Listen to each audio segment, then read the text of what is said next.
ಸದ್ಯಕ್ಕೆ ಈಗ ಬರ್ತಾ ಇರುವಂತಹ ಫಲಿತಾಂಶಗಳಲ್ಲಿ ಭಾರತೀಯ ಜನತಾ ಪಕ್ಷ ನೇತೃತ್ವದ NDA 290 ಮತ್ತು INDIA 232, ಇದರಲ್ಲಿ 21 ಅದರ್ಸಲ್ಲಿ ಕೂತ್ಕೊಂಡು ಓಡಾಡ್ತಾ ಇದೆ. ಹಿಮಾಚಲ, ಉತ್ತರಾಖಂಡ ಯಾವುದುವೇ ದೊಡ್ಡ ವ್ಯತ್ಯಾಸಗಳನ್ನು ಈ ಕ್ಷಣದಲ್ಲಿ ತೋರಿಸ್ತಾ ಇಲ್ಲ. ಆಂಧ್ರ ಮಾತ್ರ ಅಸೆಂಬ್ಲಿನಲ್ಲಿ ನಿರೀಕ್ಷಿತ ರೀತಿಯಲ್ಲೇ ಇದೆ ಮತ್ತು ಒರಿಸ್ಸಾನಲ್ಲಿ BJPಯೇ ಸರ್ಕಾರವನ್ನು ಮಾಡಿ ಬಿಡಬಹುದೇನೋ ಅನ್ನೋ ಲೆಕ್ಕಾಚಾರದಲ್ಲೇ ಇದ್ದಂಗೆ ಇದೆ.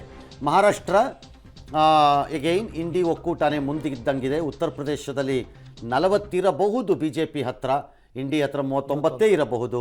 ಆದರೆ ಅನ್ಲೆಸ್ BJP ಟಚಸ್ 60 ತನ್ನ ಒರಿಜಿನಲ್ ನಂಬರ್ಸ್ ಹೋದ ಸರಿ ಇದ್ದಂಥ ನಂಬರು, ಈ ಯಾವುದೇ ನಂಬರ್ಸ್ ಏನು ಕಾಣಿಸ್ತಾ ಇದೆ NDA 290 ಅದು 300 ಕ್ರಾಸ್ ಆಗೋ ಲಕ್ಷಣ ಇರಲ್ಲ. ಆಗ ಅಲ್ಲಿ ಅದನ್ನು ನಂಬರ್ನ ಹೋಲ್ಡ್ ಮಾಡಿದ್ರೆ ಮಾತ್ರ ಡೆಫಿನೆಟ್ಲಿ ಆಗ NDA 300 ಕ್ರಾಸ್ ಮಾಡುತ್ತೆ. ಆಗ ಎಲ್ಲೇ ಕಳ್ಕೊಂಡ್ರೂ ಒಂದಷ್ಟು ಕ್ಯಾಸ್ ಮಾಡುತ್ತೆ ಅಲ್ವಾ. ಇಡೀ ದೇಶದ ಚಿತ್ತ UP ಮೇಲೇನೆ ಅತಿ ಹೆಚ್ಚಾಗಿ ಕಾಣಿಸ್ತಾ ಇದೆ, ಮತ್ತೆ ಫಿಗರ್ ಚೇಂಜ್ ಪ್ರದೇಶದನ್ನೇ ಕಾಣಿಸ್ತಾ ಇದೆ. ನ್ಯಾಚುರಲಿ 80 ಸೀಟ್ ಇದ್ದಾಗ 70 ಸೀಟಲ್ಲಿ ನಮಗೆ ಬರಬಹುದು ಅಂತ ಅನಿಸಿದ್ರೆ ಅದು ಬರದೇ ಹೋಗಿ ಈಗ ಇಂಡಿ ಒಕ್ಕೂಟನೇ 43ರಲ್ಲಿ ಲೀಡ್ ಇದೆ, 36ರಲ್ಲಿ BJP, 36 BJP ಅಂದರೆ ನಿಮ್ಮ 30-35 ಸೀಟನ್ನು ಕಳ್ಕೊತಾರಲ್ಲಿ ಅಂತಂತಾದ್ರೆ ನ್ಯಾಚುರಲಿ ಅಲ್ಲೇ ಅಲ್ವಾ ಇರಬೇಕಾದ್ದು. ಹೌದು. ಆಲ್ ರೈಟ್, ಮಹಾರಾಷ್ಟ್ರದಲ್ಲಿ ಕೂಡ ಭಾರತೀಯ ಜನತಾ ಪಕ್ಷ ನೇತೃತ್ವದ NDA ಹಿನ್ನಡೆಯನ್ನು ಅನುಭವಿಸ್ತಾ ಇದೆ. ವೆರಾಸ್ ಮಹಾರಾಷ್ಟ್ರನಲ್ಲಿ ಇಂಡಿ ಒಕ್ಕೂಟನೇ ಮುಂದಕ್ಕೆ ಬಂದಿದೆ. ಅಲ್ಲಿ ನಂಬರ್ಗಳಲ್ಲಿ ಯಾವುದೇ ದೊಡ್ಡ ಇದಿಲ್ಲ ಅವ್ರಿಗೆ ಅವರೇ ಗೆಲ್ಲೋ ಲಕ್ಷಣಗಳನ್ನು ತೋರಿಸ್ತಾ ಇದ್ದಾರೆ. ಅದೇ ಪರಿಸ್ಥಿತಿ ಪಂಜಾಬಲ್ಲೂ ಇದ್ದಂಗೆ ಇದೆ. ಭಾಳ ದೊಡ್ಡ ವ್ಯತ್ಯಾಸ ಎಲ್ಲ 1ಕ್ಕೆ ಬಂದು ಕೂತಿದೆ NDA, but it is for from 4 or 5 ಅನ್ಕೋತಾ ಇದ್ದಿದ್ದು.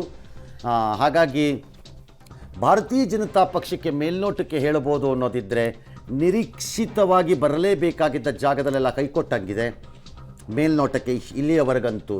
ಮುಂದಕ್ಕೆ ಏನಾಗುತ್ತೋ ಗೊತ್ತಿಲ್ಲ, ವಿ ಹ್ಯಾವ್ ನೋ ಐಡಿಯಾ. ಇದು ಉತ್ತರ ಪ್ರದೇಶ 40-39, ಇನ್ನೊಂದು ಅದರ್ಸ್ ಯಾವುದೋ 1-2 ಇದ್ದಂಗೆ ಇದೆ, ಒಂದು ಇದ್ದಂಗಿದೆ. ಇದು ಉತ್ತರ ಪ್ರದೇಶದ ಪರಿಸ್ಥಿತಿ.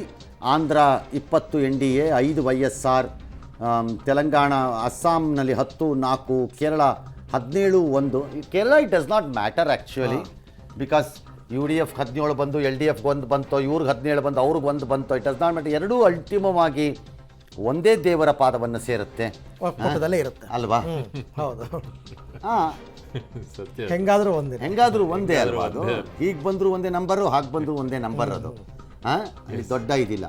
ಆಲ್ ರೈಟ್, BJPಗೆ 13ರಲ್ಲಿ ಲೀಡು. ಪಶ್ಚಿಮ ಬಂಗಾಳದಲ್ಲಿ TMCನೇ ಮೇಲ್ಗೈಯಲ್ಲಿದೆ ಈಗ ಸದ್ಯಕ್ಕೆ. ರಿವರ್ಸ್ ಇತ್ತು ಅದು ಆ್ಯಕ್ಚುಲಿ, ಇವ್ರಿಗೆ 26, ಅವ್ರಿಗೆ 13 ಅಂತಿತ್ತು. ಪಶ್ಚಿಮ ಬಂಗಾಳದಲ್ಲಿ 13ರಿಂದ 14 ಸ್ಥಾನಗಳಲ್ಲಿ ಮುಸ್ಲಿಂ ಡಾಮಿನೇಟೆಡ್ ಡಿಸಿಸಿವ್ ಆಗಿ ಅವರೇ ತೀರ್ಮಾನ ಮಾಡುವಂಥ ಕ್ಷೇತ್ರಗಳಿವೆ. 13ರಿಂದ 14 80% ಓಟ್ ಬಿದ್ದಿದೆ ಅವ್ರಿಗೆ.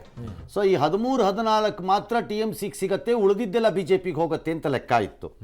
ಹಾಗೇನು ಆದಂಗೆ ಕಾಣಿಸ್ತಾ ಇಲ್ಲ ಇಲ್ಲಿ ಮೇಲ್ನೋಟ. ಬೇರೆ ಕಡೆಯಲ್ಲೂ TMC ಪರವಾಗಿ ಚಿಕ್ಕಬಳ್ಳಾಪುರದಲ್ಲಿ ಸುಧಾಕರ್ ಒಂದು 45-50 ಸಾವಿರ ಓಟು ಲೀಡ್ಗೆ ಬಂದಿದ್ದಾರೆ ಚಿಕ್ಕಬಳ್ಳಾಪುರದಲ್ಲಿ.